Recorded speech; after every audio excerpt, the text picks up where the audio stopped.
Hola, si quieres aprender sobre carcinoma vasocelular, te invito a que te quedes en este video. ¿Qué es el carcinoma vasocelular? El carcinoma vasocelular es el tumor más frecuente de piel. Es un tumor derivado de células madres foliculares que tiene un crecimiento lento, pero tiene a pesar de eso la capacidad de ser localmente invasivo. Tiene un potencial metastásico del 0.028 al 0.55%. Y a diferencia del melanoma, este no nos va a afectar mucosas. ¿Qué características en cuanto a los factores de riesgo tenemos con este tipo de cáncer de piel?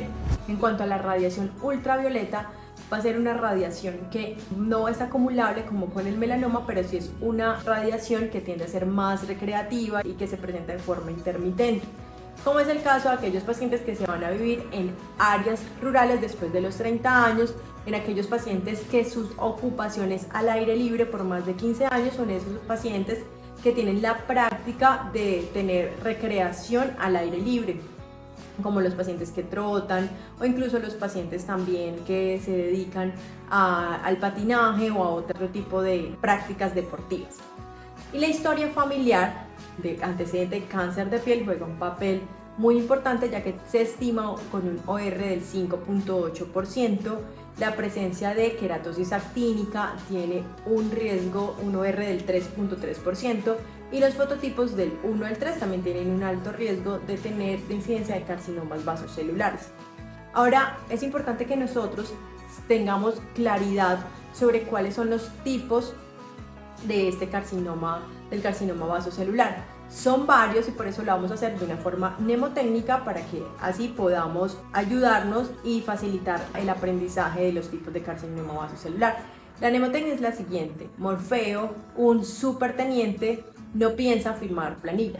Ese Morfeo del patrón morfeiforme, un del subtipo Ulcus rodent, superteniente del subtipo superficial, el teniente del patrón torebrante. Este patrón torebrante es un patrón que es muy agresivo. Ese no del patrón nodular, que es el más frecuente de todos, y ahorita vamos a hablar de sus características. No piensa, ese piensa de ese patrón, es más, ese no es tanto un subtipo, sino más bien como una característica, es que tiende a ser pigmentado. Firmar del patrón del fibroepitelioma de Pincus, y planilla, el plano cicatrizal. Ahora, como les dije, el nodular es el subtipo más frecuente de todos, y aquí van los tips importantes o la perla clínica de este subtipo, y es lo que nos va a ayudar como a que cuando nos estén hablando de una lesión nodular o una lesión papular que tiene las características de tener una superficie brillante o perlada y unos bordes muy brillantes, que puede también tener una ulceración central, nosotros de una vez pensemos en un carcinoma vasocelular de tipo nodular. Otra característica que puede tener este tipo este subtipo es que tiene una zona telangiectásica. Eso es demasiado importante y nosotros en el dermatoscopio lo vemos como una zona arboriforme. Ahora, como les mencioné, está, digamos que una presentación de ese nodular, que es el nodular pigmentado.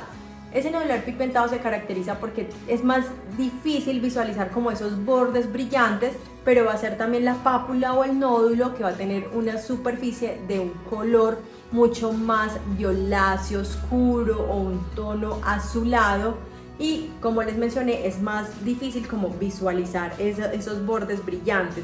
Sin embargo, es importante que lo tengamos muy en cuenta porque en Colombia este patrón nodular pigmentado tiene una presentación mucho más frecuente que en otros países como en Australia y en Estados Unidos.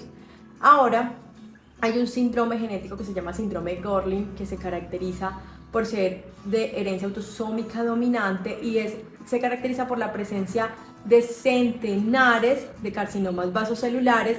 Generalmente ocurre más en adolescentes y tiene afectaciones cardiovasculares, neurológicas y óseas. El carcinoma vasocelular tiene la característica de dar lesiones metastásicas a nivel de hueso, a nivel de pulmón y a nivel también ganglionar. Por eso es muy importante que nosotros sepamos cómo ver y detectar a tiempo este tipo de lesiones para poderle hacer su direccionamiento a dermatología. Ahora, si quieres aprender mucho más sobre los tumores de piel y tener más tips como estos, te invito a que me sigas en mi canal.